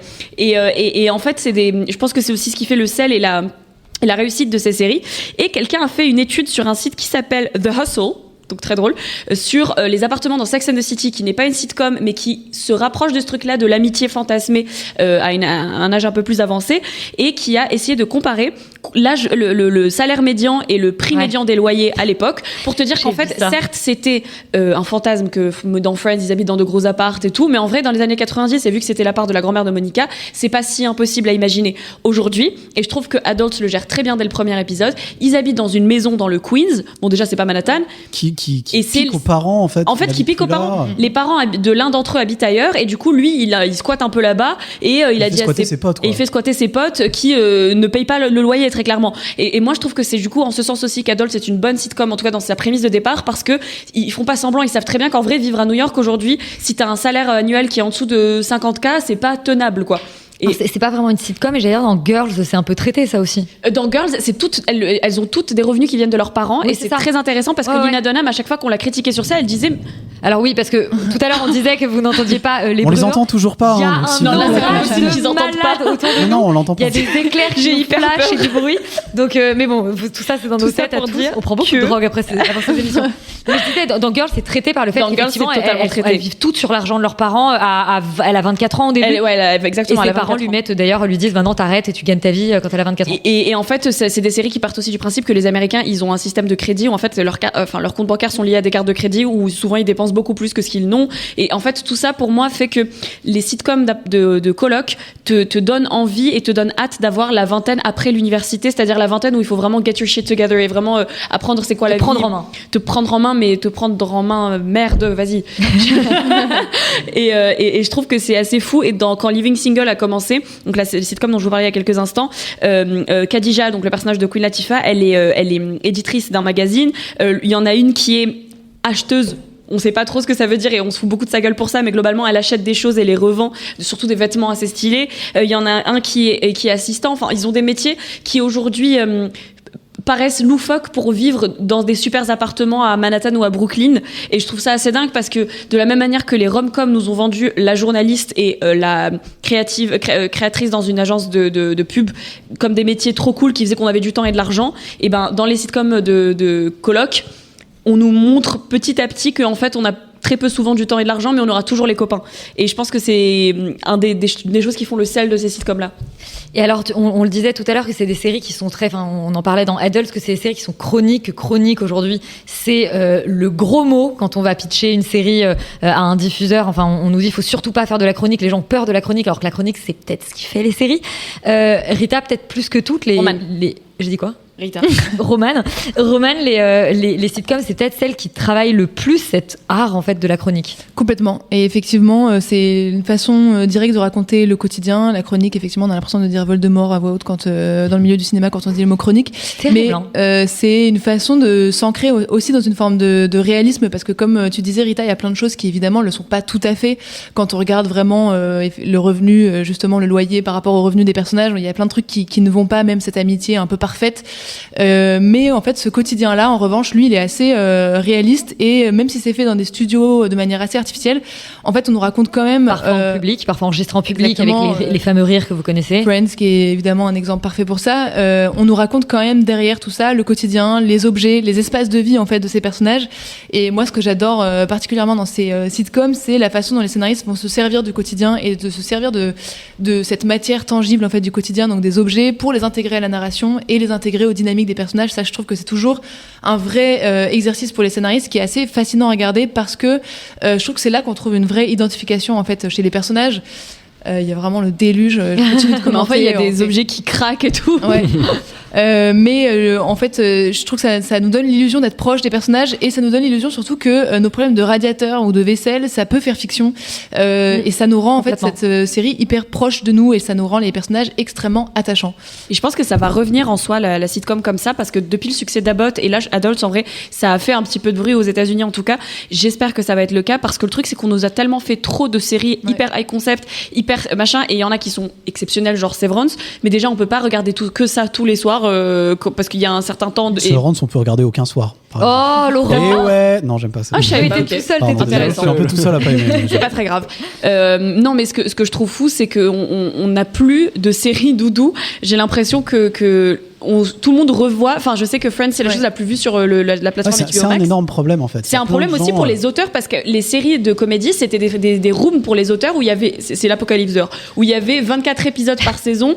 8 saisons et chaque épisode faisait que t'avais 2 ou 3 auteurs qui travaillaient dessus, et aujourd'hui chaque saison dure genre 8 épisodes et il n'y a pas assez de séries de comédie, et donc les gens ne peuvent pas se faire la main pour ensuite eux-mêmes pitcher et tout, et même les publics, une fois qu'ils sont plus habitués au format une fois par semaine, c'est très difficile de les y faire revenir. Et puis c'est quand même un des plaisirs de la série, je trouve, de retourner voir les personnages, les voir vivre entre guillemets au quotidien. C'est quand même un des premiers plaisirs, effectivement, et voir aussi des acteurs vieillir dans le temps, etc.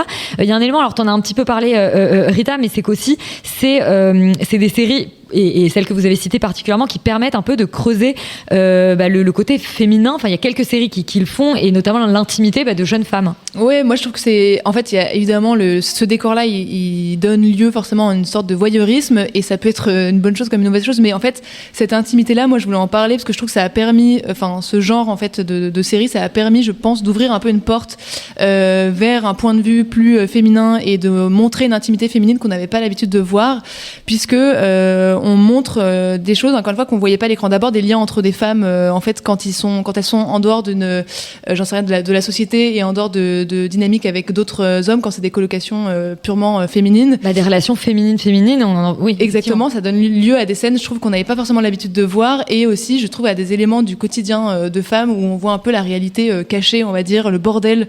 C'est une façon de montrer une intimité qu'on n'avait pas l'habitude de voir, et je pense à des séries comme Girls, comme Pulling, je vais en reparler, ou Crashing, où on observe vraiment des corps, des désirs, des vulnérabilités, des énormes... En fait, c'est-à-dire qu'il y a une espèce l'appartement devient une cellule de crise presque, de solitude, de refuge parfois aussi pour ces femmes, et je trouve que c'est un décor de révélation intérieure qui est assez intéressant.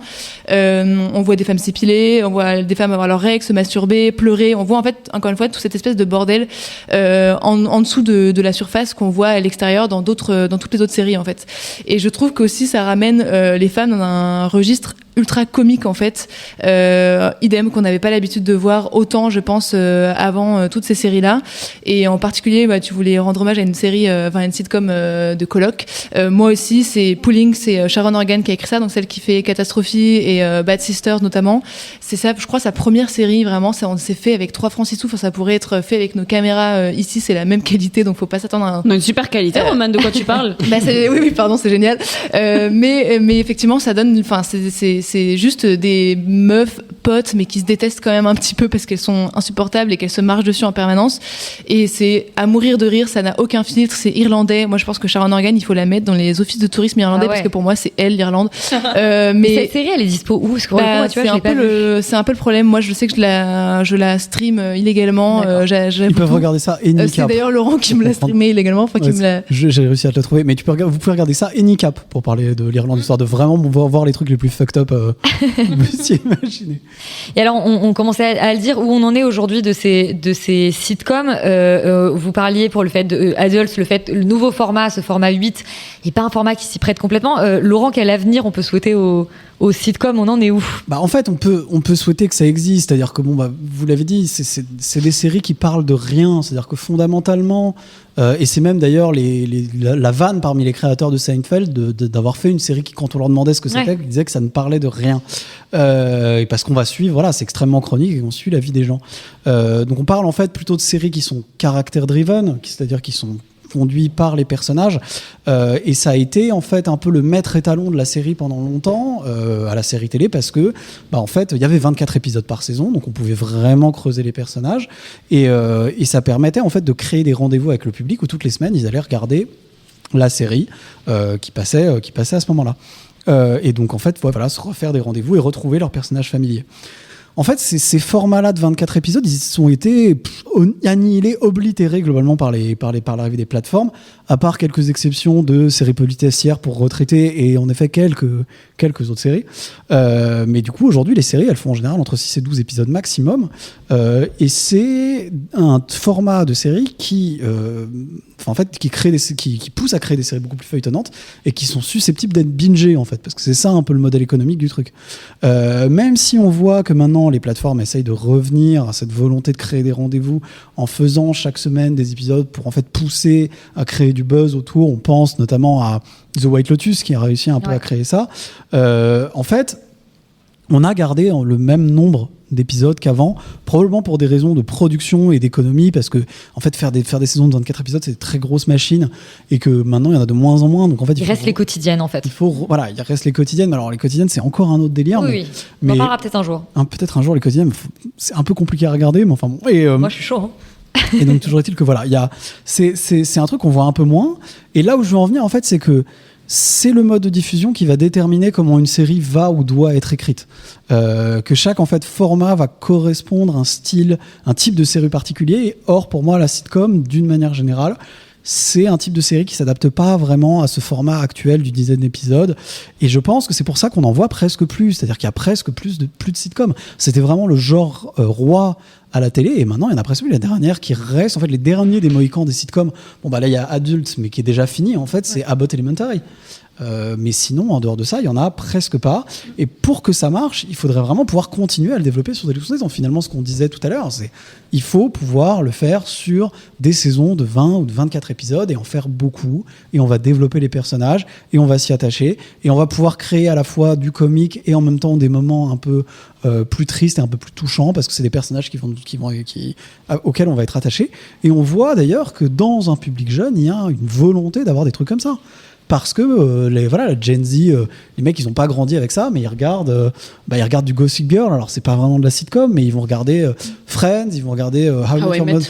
Un peu moins, mais alors avec du recul, mais pareil, Friends aussi, qui est vu avec un œil un peu différent aujourd'hui, d'ailleurs, ce qui est assez intéressant au final, mais pas mal de trucs, en fait, qui sont vus par des gens plus jeunes que ce pourquoi ça a été conçu, tout simplement parce qu'ils n'ont rien d'autre à se mettre sous la dent, ce que je trouve extrêmement déprimant en fait.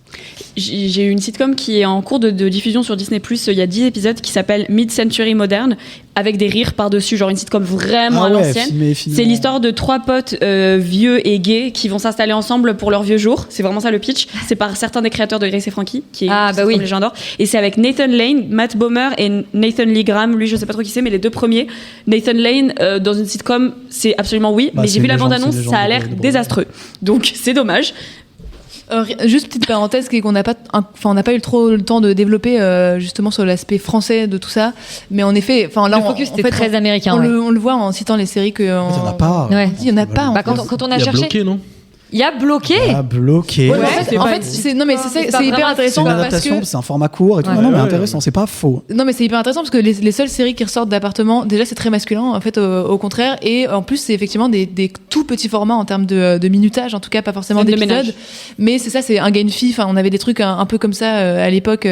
Et c'était des séries qui faisaient pas plus de 10 minutes, quoi. C'était vraiment des très, très, très courts formats. Il n'y a pas des choses plus anciennes en France, des trucs vraiment kitsch de l'époque, Hélène et les garçons, des trucs comme ça. Hélène et les garçons, je suis pas, c'est pas des sitcoms. Si, c'est du sitcom AB, tu vois, genre Les filles d'à côté, Le miel et les abeilles, enfin des trucs comme ça. Mais honnêtement, c'est regardable. Et qui se passait en appartement pour le coup. Et qui se passait en appartement. Et par ailleurs, Un gars, une fille, à vos risques et périls, ils ont mis tous les épisodes sur Prime. J'ai revu un épisode, j'ai jamais vu un truc aussi misogyne de toute ma vie. Enfin, c'est vraiment horrible. C'est un peu le commerce de la Loulou et. Chouchou et Loulou, mais je pense que ça a mal vu. Ah non, mais c'est une catastrophe. En effet, en France, il y a un peu AB, mais il n'y a pas grand chose. Aussi parce qu'en fait, encore une fois, pour avoir un truc qui fonctionne, il faut beaucoup d'épisodes. Or, les 24 épisodes par saison, en France, on fait des quotidiennes. Non, pourtant, ça coûte pas si cher, puisqu'encore une fois, Ouais, mais il faut pour que ça marche, il faut pouvoir les gens regardent chaque saison. Et donc, du coup, tous les ans. Et donc, du coup, en fait, c'est une machine qu'on n'a pas du tout l'habitude de faire en France. Et on a une peur bleue de la chronique en France. Et surtout, voilà, j'allais bien, on a une peur bleue de la chronique, mais on espère un retour de sitcom et peut-être une arrivée des vraies sitcoms françaises. Ce serait très chouette de voir ça. C'est la fin du focus, mais il nous reste un débat. On parle de Le Grand Déplacement de Jean-Pascal Zadi. Le temps est venu, non pas d'écrire notre histoire, mais de la poursuivre. Nous croyons en vous. Quel est le but de tout ça? Monter la première expédition spatiale africaine de l'histoire. La Black Star Line. C'est de la merde. Vous n'allez pas y arriver, c'est perdu d'avance. Le plus grand des secrets se prépare à décoller la première mission spatiale africaine. L'équipage issu du continent et de sa diaspora doit explorer la planète Nardal afin d'évaluer la possibilité d'y ramener tous les Africains si jamais la Terre devenait inhabitable. Évidemment, le voyage est long et ça va pas se passer aussi bien que prévu.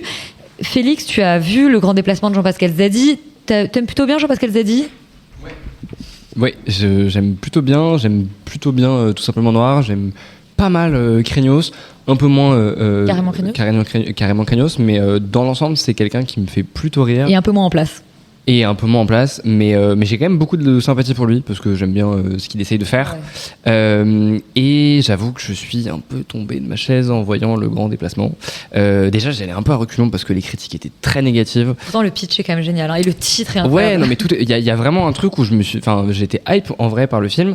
Le flot de critiques m'a un peu refroidi, mais je me disais bon, peut-être qu'il y a pas mal de fafs qui sont allés voter une étoile sur Allociné parce que je sais qu'il y a pas mal de review bombing en ce moment, que c'est la nouvelle guerre d'idéologie. Mais en fait non, malheureusement moi je m'inclus dans ces critiques négatives. J'ai pas du tout apprécié le film parce que je trouve que grosso modo j'ai l'impression que personne n'avait envie de le faire. C'est-à-dire que Jean-Pascal Zadi à l'écriture, je le trouve pas très pertinent. J'ai l'impression que c'est un peu du réchauffé de Tout simplement noir et de grosso modo un peu ses obsessions. C'est-à-dire que c'est toujours l'espèce de volonté de montrer le non-dialogue et l'espèce de fossé en fait qu'il peut y avoir entre justement les différents peuples africains et comment c'est super compliqué de les faire collaborer ensemble, etc. Et pourquoi pas, mais il l'a déjà fait en mieux et je trouve que là il y a un côté gimmicky en fait qui moi personnellement me gêne un peu plus parce que j'attends un peu les vannes, parce que je trouve que bon oui il y a quelques vannes sur genre à la Wakbar, ça fait marrer tu vois un peu les blancs de la salle, mais au bout du 15e t'es un peu en mode vas-y trouve autre chose, essaie de voilà. Il y a quand même des trucs qui sont rigolos, le personnage de Riyad Kateb qui du coup est envoyé dans l'espace et comme il est extrêmement croyant musulman, bah en fait il faut qu'il trouve la direction de la Mecque et comme il est dans l'espace c'est compliqué. Enfin il y a des trucs qui sont marrants, mais en vrai de vrai ça fait un peu petite succession de sketchs. Je trouve qu'il n'y a pas vraiment de grosse histoire qui est racontée.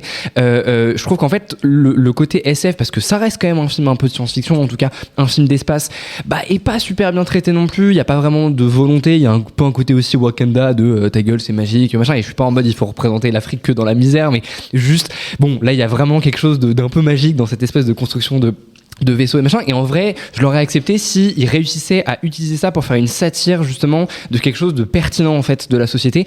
Là j'ai pas l'impression, je trouve que ça tombe un peu à plat et encore une fois dans une espèce de succession un peu de sketchs qui fonctionne pas non plus que ça.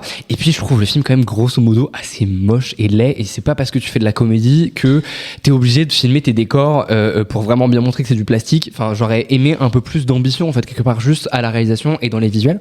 Non mais j'allais dire que en plus je trouve que dans Craignos c'est carrément Craignos où c'est c'est que des plans séquences. Ouais, il y a une tentative un peu de réel. Il y a quand même il y a un travail du cadre. Ouais, là en fait pas du tout, et enfin en tout cas beaucoup moins que dans ces autres projets, et je trouve ça dommage. Et surtout même le casting, moi j'ai l'impression qu'ils sont tous là ils se font un peu chier. Ils donnent pas du tout d'eux. On peut dire quelques noms parce qu'il y a un gros casting. Ouais. Donc tu t'as dit Riyad Kateb, il y a Loose and the Yakuza. Ouais, qui est là pour son premier rôle, et pour le coup elle a la dalle, tu sens qu'elle a envie de faire du cinéma, donc du coup elle se donne à fond, et 2-3 cours de théâtre en plus, et en vrai je pense que ça va marcher parce que il y a Fadili Camara, il y a Fari, il y a Alassane Diong. Enfin, tu vois, Fari, il a pas envie d'être là. Enfin, moi, j'ai l'impression qu'à chaque fois, ça sonne faux. Enfin, je trouve vraiment que, en vrai, je sens beaucoup moins d'envie, et même le personnage de Jean-Pascal Zadi, bon, il rejoue encore cette espèce d'immense connard qui joue très souvent, qui est hyper border, machin. Et je sais pas, je crois que je commence un tout petit peu à me lasser, et j'attends un peu un petit renouvellement. Et surtout, il y a des idées qui sont assez chouettes et qui sont pas exploitées. Et typiquement, genre, le personnage de Éric Judor, enfin, en fait, Éric Judor fait la voix du robot du vaisseau, qui est un espèce de robot, clairement, c'est un espèce de totem chamanique, un peu tout droit sorti de Kirikou. Et en fait, genre, ça aurait pu être une vraie bonne idée et être vraiment drôle, sauf que c'est pas très bien écrit, le timing comique il fonctionne pas. Le film il fait 1h23, tu sens qu'il a été charcuté au montage parce qu'il y avait, à mon avis, je pense, pas mal de séquences qui fonctionnaient pas en termes d'humour et de comédie. Donc voilà, moi je reste vraiment très déçu. J'ai du mal à pousser des gens à aller voir ça, même si ça a un peu applaudi à la fin de ma séance, et il y a quand même des gens qui ont rigolé, donc peut-être que les gens trouvent leur compte. Moi j'avoue que je suis resté très en dehors. Bah, je crois que Laurent est un peu plus enthousiaste que toi sur ce grand déplacement. Ouais, moi je le trouve un peu dur parce que ça reste quand même, moi j'ai quand même plutôt pas mal rigolé, ce qui est pas mal pour une comédie finalement. Ouais, bien sûr. Moi, pas du tout. C'est-à-dire je trouve qu'il y a vraiment des moments qui sont drôles, voire très drôles. Et de ce point de vue-là, du coup, c'est pas mal. Après, je suis un peu d'accord, le reste est clairement balancé à la trappe, quoi. C'est-à-dire que l'histoire, on s'en fout. En fait, dès que le film essaie d'être un peu sérieux, c'est nul, globalement. Enfin, dès qu'il essaie d'avoir un discours ou de faire un truc, trouve ça complètement raté. Il est sous ballon là. Non, je suis désolé. Ouais, je trouve ça complètement raté. Heureusement, c'est pas trop l'ambition du film. Il essaie juste de faire des vannes et tu te dis. Ouais, mais pour moi les vannes ça marche parce que il y a aussi enfin tu vois des très bonnes comédies. Il y a des moments où je suis d'accord, mais ça ne hein. rentre pas dans la catégorie des très bonnes comédies. Ça rentre dans la catégorie des comédies sympathiques parce que je trouve ça un peu marrant moi. Mais je suis d'accord. Qui est une catégorie très à part une catégorie un peu à part, mais je veux dire ça reste des comédies regardables et enfin en tout cas qui me fait rire. Mais clairement il n'y a pas beaucoup d'ambition alors qu'il y a beaucoup de budget parce que je pense qu'il y a Netflix qui a mis de l'argent dedans. Je crois qu'il y a 15 millions de budget, un truc comme ça. En même temps ils sont un peu obligés parce qu'il y a beaucoup de décors, beaucoup de trucs. Enfin, mais du coup c'est dommage que ce soit très laid. Les décors sont cool, juste ils sont mal filmés et mal éclairés. Moi, je trouve pas ça si laid, je trouve un peu dur. C'est vrai que ça fait un peu DTV, quoi. C'est-à-dire que c'est pas très, il y a pas un travail hyper précis dans la mise en scène, en tout cas. Mais voilà, c'est-à-dire que si on aime bien Jean-Pascal Zadi et qu'on va le voir parce qu'on va voir le Jean-Pascal Zadi movie avec Jean-Pascal Zadi qui fait du Jean-Pascal Zadi et d'autres acteurs qui moi je trouve s'en sortent quand même vraiment bien parce que c'est plutôt des bons acteurs, tu les as cités, globalement c'est du solide. Je trouve que on en a un peu pour son argent, mais c'est sûr que c'est un peu dommage qu'il n'y ait pas plus d'ambition, qu'il n'y ait un peu pas plus d'envie, qu'on pourrait avoir un truc un peu plus sérieux. Tu vois, là où clairement, Tout simplement Noir est un bien meilleur film, bien plus intelligent, bien plus intéressant. Là, honnêtement, ça reste un peu teuteux et un peu faible. Après, moi, l'humour marche sur moi, donc dans l'absolu, je trouve ça assez drôle et je trouve ça pas mal. Après, je sais pas si je pousserais les gens à aller courir au cinéma voir ça, faut pas exagérer. C'est la fête du cinéma à la limite, donc. Mais c'est dans le sens où si vous aimez bien l'univers de Jean-Pascal Zadi, vous serez pas dépaysés et c'est plutôt marrant. Après, oui, c'est complètement anecdotique. Dans 6 mois, on l'a oublié, quoi. Même. Donc on attend un peu plus du prochain cru du Jean-Pascal Zadi movie que ce grand déplacement. C'est tout de suite l'heure des recos de la perche. Perdons pas de temps, Salam Alek. Si j'en crois mes informations, le temps travaille contre nous. C'est bien ça, Jimmy ? Oui, à 100%. Alors voyons voir. Et je commence avec toi, Félix, qui a été voir le nouveau film du duo Katé et Forzani. Ça s'appelle Reflet dans un diamant mort. Ouais, et en fait. Je dis ça, mais je l'ai vu aussi, en fait. ça raconte du coup l'histoire d'un vieil espion qui est sur la Côte d'Azur et qui en fait a une espèce d'ennemi qui s'appelait le Serpentique, qui l'a hanté un peu toute sa vie. Et quand sa voisine en fait de chambre disparaît, il s'imagine que potentiellement justement ses pires ennemis, parce qu'il y a toute une ribambelle de méchants, sont de retour. Et en fait, il se fait un espèce de trip et on a un peu, nous, spectateurs, ballottés entre réalité et fiction et on a un petit peu du mal justement à déterminer qu'est-ce qui est vrai, qu'est-ce qui est faux et ce qu'on nous montre. C'est un film qui est, je trouve, assez compliqué. J'ai un peu du mal à recommander vraiment ce film à 100% parce que je trouve que le film est relativement désagréable en termes de visionnage parce que ça va dans tous les sens. Il y a énormément d'images, il y a énormément d'effets. C'est une mise en scène qui est extrêmement stylisée. Donc je pense que pour pas mal de gens, peut y avoir une sensation d'overdose. Et en même temps, je trouve que c'est un film qui permet quand même d'offrir justement un vrai travail de cadrage, d'image qui est absolument extraordinaire. Il y a vraiment des moments de découpage, de montage, des scènes d'action qui sont formidables. Je pense que pour les gens qui connaissent un petit peu mieux, qui sont peut-être un petit peu plus âgés que moi par exemple, qui connaissent un peu mieux justement les James Bond de l'ancienne époque, ou en tout cas tous ces espèces d'Europudding, d'agents secrets, un peu toutes ces bisseries en fait des années 70-80. Je pense que ça va leur rappeler un petit peu des souvenirs et peut y avoir quelque chose d'assez émouvant même sur la fin dans cette espèce dans la manière en fait qu'a le film de dépeindre l'époque aussi et évidemment le rapport à la vieillesse, le rapport à l'icône, la figure et qu'est-ce qui reste de tout ça après justement pas mal d'années et aussi le rapport à la franchise et au recyclage, etc. Enfin, c'est un film qui est très intéressant.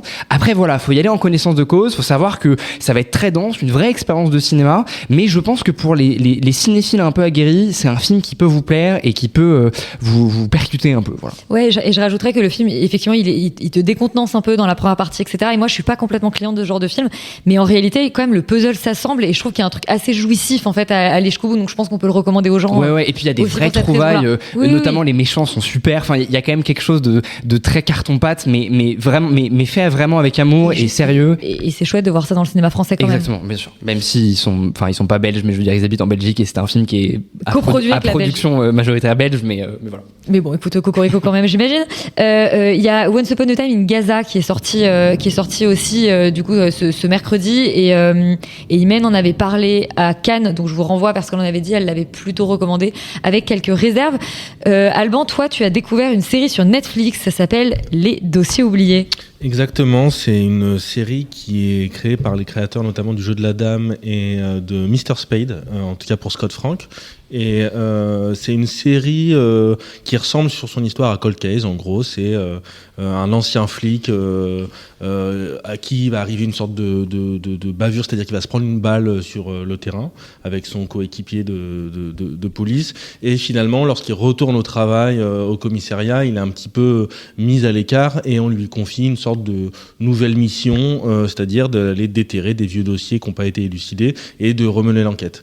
C'est avec Matthew Good, qui est un acteur à la fois assez connu, mais assez Moi, j'adore un acteur de seconde zone dans Downton Abbey ou même dans un film que j'aime beaucoup, une rom-com qui s'appelle Donne-moi ta main avec Amy Adams, et avec Kelly MacDonald aussi de Trainspotting. Enfin voilà, il y a des acteurs comme ça à la fois qu'on voit et qu'on voit pas en même temps. Je trouve que je me suis vraiment fait prendre avec l'épisode pilote, qui est un épisode magistral qui justement met en scène cette double temporalité dans laquelle va jouer toute la saison 1, c'est-à-dire à la fois l'enquête et à la fois ce qui s'est passé en amont. En tout cas, ça marche que pour l'épisode 1, parce qu'à partir de l'épisode 2, en fait, on va suivre l'enquête comme elle se doit, avec quelques flashbacks, mais sans plus. Mais voilà, l'épisode 1, dans la manière dont c'est écrit, dans la manière dont c'est mis en scène, moi, c'est vraiment ça qui m'a tout de suite bluffé, parce que ça faisait longtemps que j'avais pas vu quelque chose comme ça, notamment sur Netflix, où en fait les séries policières tirent en général énormément de films pour finalement en soulever qu'un qu'on n'avait pas vu arriver à l'avant-dernier épisode. Là, la série fait tout le contraire, c'est-à-dire que elle tire des fils un petit peu tout au long des épisodes, et à chaque fois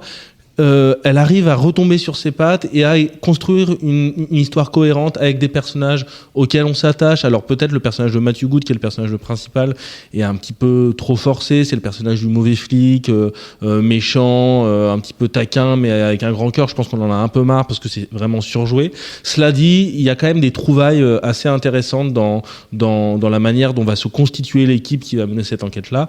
Et je trouve que c'est rien que pour ça, c'est une série qui mérite d'être regardée, et je trouve que il plante quelques graines pour potentielle saison 2 ou saison 3 ou saison 4, j'en sais rien, mais voilà, j'aimerais continuer à voir cette série sur Netflix. Et j'allais dire, Matthew Good, c'est marrant que tu aies cité ces films-là, parce que je recherchais le nom, mais il est dans Stalker de Park Chan-wook, et surtout, c'est le méchant de Watchmen. Écoute, moi c'est Ozymandias, mais bon, et il est dans Matchpoint aussi. Enfin, il a quand même. Oui, c'est vrai qu'il c'est le beau-frère dans Matchpoint. C'est le beau-frère dans Matchpoint. C'est ça. Dit Rita, et Félix, toi tu as vu donc la dernière saison, la saison 4 de Love, Death and Robots, et notamment un épisode, il y en a dans toutes les saisons, réalisé par Fincher. Je crois que celui-ci s'appelle Can't Stop. Ouais, exactement. Et c'est vrai que je viens ça m'a percuté, mais en news on aurait pu parler du fait que potentiellement il y a une saison, enfin la saison 3 de Mindhunter va être en revival sous la forme de plusieurs films Netflix. J'ai tellement envie. Mais oui, je viens vous donner un peu des news de Papy Fincher, qui s'est enterré chez Netflix et qui a du coup signé le premier épisode du coup de la saison 4 de Love, Death and Robots, qui est sorti le 15 mai. C'est un court-métrage vraiment très court de 6 minutes. C'est un pur exercice de style. Et en fait, il va revisiter le fameux concert des Red Hot Chili Peppers à Slane Castle en 2003. Et notamment, en fait, la chanson, du coup, éponyme Can't Stop, mais avec des marionnettes. On appelle ça de la super marionnation, si je dis pas de bêtises. Et donc ça, c'est typiquement une technique qui est hyper ancienne, qui est apparue dans les années 60. Et c'est par exemple Team America, où en fait, tu reproduis des choses avec des marionnettes. Sauf que là, du coup, il le fait en full digital. Je crois que ça a demandé genre 13 mois de travail, enfin vraiment un truc vraiment assez énervé, et je trouve que vraiment le rendu est exceptionnel. Alors faut pas du tout s'attendre à une histoire, c'est vraiment encore une fois un pur exercice de style, c'est presque un clip en fait en vrai, mais je trouve qu'il réussit vraiment bien à utiliser donc déjà les marionnettes pour désarticuler un petit peu par moments certaines situations et retranscrire, je trouve, l'énergie en fait quelque part justement du groupe et des Red Hot Chili Peppers. Il réussit surtout très très bien par évidemment le placement des caméras digitales, parce qu'il peut les mettre un peu n'importe où, à retranscrire l'énergie du concert et la performance. Et surtout, je trouve que il réussit bien à saisir la transe en fait qu'il y a eu autour de cette chanson, et c'est pour ça que le live est assez mythique, et comment le groupe va venir communier vraiment avec le public. Et ça, je trouve ça vraiment assez fort, et j'ai assez rarement vu en fait des scènes de concert filmées de cette manière, donc c'est pour ça que je vous le conseille. Et en plus, pour la petite anecdote, ce qui est assez rigolo, c'est que Fincher, il a commencé sa carrière en filmant en fait Rick Springsteen dans un espèce de film concert qui s'appelle The Beat of the Live Drum. Donc c'était une captation de concert, et donc c'est assez marrant que ce soit un de ses tout premiers films, et que là ils reviennent remettre le couvert avec ce Can't Stop. Et c'est donc dispo sur Netflix, cette série. On termine avec la carte blanche, Rita qui nous déclare sa flamme à Al Pacino. Jingle.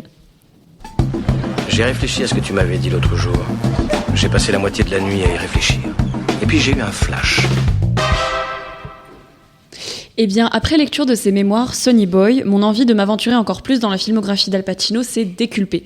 Carte blanche aujourd'hui donc dédiée à possiblement le meilleur acteur américain de sa génération, et j'invente rien, un homme dont le jeu sensible et vulnérable va à l'encontre des canons de virilité de l'époque où il démarre à la fin des années 60. Je ne voulais pas faire dans la géographie du personnage, vous avez ses mémoires pour vous faire une idée de la bête, soit dit en passant c'est un homme que je ne savais pas mais très drôle et conscient de lui-même, qui en fait un homme encore plus drôle. Et je ne voulais pas non plus vous retracer sa carrière, exercice très intéressant, mais qui enlève un élément majeur pour confondre sa filmographie. Al Pacino n'a aucune cohérence dans ses choix et n'a jamais imaginé un corpus de films qu'il voulait tisser au fil des années. En réalité, c'est quelqu'un de très réfléchi dans ses choix au théâtre. En fait, c'est quelqu'un qui préfère d'ailleurs le théâtre, mais qui pensait chaque fois que son temps au cinéma était compté, que même son temps dans la vie était compté, et qu'il fallait donc faire ce qui l'intéressait là tout de suite maintenant, et surtout pas faire des choses qui ne l'intéressaient pas. En ce sens, j'ai choisi de vous parler de 3 rôles qui font pour moi d'Al Pacino un homme touché par la grâce quand il est filmé, entre la magie et le travail d'acteur acharné, entre l'inexplicable et les heures de répétition. Ma première rencontre avec Al Pacino, l'acteur, en dehors de l'aura qui le précédait dans mon esprit, c'était dans Dog Day Afternoon en 75, une après-midi de chien. Et un peu comme quand j'ai découvert que Marilyn Monroe n'était pas juste un nom, le classique de Sidney Lumet m'a donné l'impression d'être frappé par la foudre tant Pacino y était incandescent. La moiteur du film, l'urgence de ses gestes, d'ailleurs il faudrait peut-être que je le revoie maintenant vu la semaine de chaleur qu'on est en train de passer, son binôme avec John Cazale, son sérieux quand il évoque son épouse dans le film, et j'en dis pas plus pour pas vous divulgacher cette merveille. Quand Al Pacino hurle Attica et harangue une foule, c'est toute l'histoire du cinéma engagé qu'il convoque avec lui, et du haut de son 1m68, il semble aussi grand qu'un géant. Et quand il parle au téléphone à son épouse, persuadé que son plan peut aboutir, il se fait tout petit, il n'y a plus que lui et le combiné, et nous, qui le regardons avec de grands yeux émus. Al Pacino dans cette banque où la canicule rend chaque mouvement épuisant, pour moi c'est une merveille du cinéma. Et voir Heat de Michael Mann en 95, enfin, je l'ai pas vu en 95 mais le film est sorti en 95, dans une salle de cinéma comble avec une sono au max, ça peut être un des plus grands moments d'une vie. Entendre les répliques délicieuses de Vincent Hanna, l'alter ego d'Al Pacino dans le film, prononcées sur grand écran, pour le voir tenter de rattraper son antagoniste et double parfait, le personnage campé par Bob De Niro, c'est une expérience folle qu'on a tout de suite envie de réitérer une fois les 3 heures de film finies. C'est un des films que j'ai le plus vu au cinéma en fait, mais en salle de cinéma vraiment. Et dans Heat, Pacino est grave, sérieux, parfois très loufoque, il cristallise en fait dans cette performance tout ce qu'on va lui reprocher dans d'autres films, une grandiloquence surjouée, un expressionnisme peut-être un peu forcé. Pour autant, c'est ici peut-être pour moi son plus grand rôle, en père de substitution, meilleur ami de substitution, flic de substitution, un personnage qui existe pour pallier l'absence d'autres, un homme qui a besoin d'en faire beaucoup parce qu'il ne veut pas qu'on l'oublie. Et le dernier film d'Al Pacino que j'ai découvert, c'était son premier rôle à l'écran dans Panic in Needle Park, un film très très très indépendant de Jerry Chatsberg, sorti en 71. J'ai fini par le début et c'était donc dans un film au scénario écrit par Joan Didion et son époux John Gregory Dunn. Et là, si on a des abonnés qui sont très BookTok Core, Ballerina Core, je saurais pas l'expliquer autrement, mais Joan Didion c'est un peu l'enfant sacré et l'enfant terrible d'internet aujourd'hui, et dans ce film il incarne un addict qui tombe dans une spirale toxique entre drogue et couple toxique, avec ses cheveux en bataille, ses vêtements quasi haillons et son regard amoureux quand il partage des scènes avec sa partenaire à l'écran Kitty Wynn. Pacino a encore trouvé une manière de me surprendre, là où tout jeune, pas encore sûr de lui s'il veut être acteur ou pas, s'il a envie de faire du cinéma, la douceur avec laquelle il interprète ce rôle rappelle qu'il a pas toujours été le Pacino de Scarface, qu'il sait activer cette persona quand il en a besoin, quand le rôle le nécessite, et l'éteindre au contraire quand ça n'a pas de sens et qu'il a besoin de se faire tout petit. Évidemment, j'aurais pu parler du dernier plan du parrain et du regard redoutable de Michael Corleone. J'aurais pu parler de Serpico, d'Angels in America et puis dans tant d'autres choses, même de House of Gucci, j'ose, parce que Al Pacino, c'est tout simplement une certaine histoire du cinéma et que son héritage est déjà une petite folie. Al Pacino, c'est l'incarnation de masculinité plurielle et divergente, parfois contradictoire, mais toujours fascinante et presque toujours dans la critique, je dirais.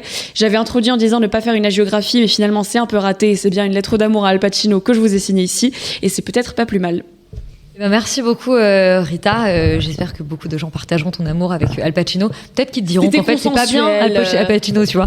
Oui, non mais en fait pour moi ça fait partie de ces gens comme Marilyn Monroe, c'est pour ça que je l'ai nommé. Marilyn Monroe, on pense qu'à sa beauté. Al Pacino, pour moi c'est un gars qui est tellement lointain aujourd'hui en tout cas des publics plus jeunes, qu'on a l'impression que c'est le grand acteur, mais je trouve que quand on voit les films, on se rappelle pourquoi est-ce qu'il a cette persona-là, quoi. Ouais, et moi j'ai la même chose avec Robert De Niro, la première fois que j'ai vu un film avec lui et que je me disais c'est lui, il a cette tête-là, c'est cet acteur. Bon merci beaucoup, à la semaine prochaine et puis surtout n'hésitez pas à nous suivre sur les réseaux si c'est pas déjà fait et à nous mettre des bonnes notes sur Spotify, Deezer, etc. À la semaine prochaine.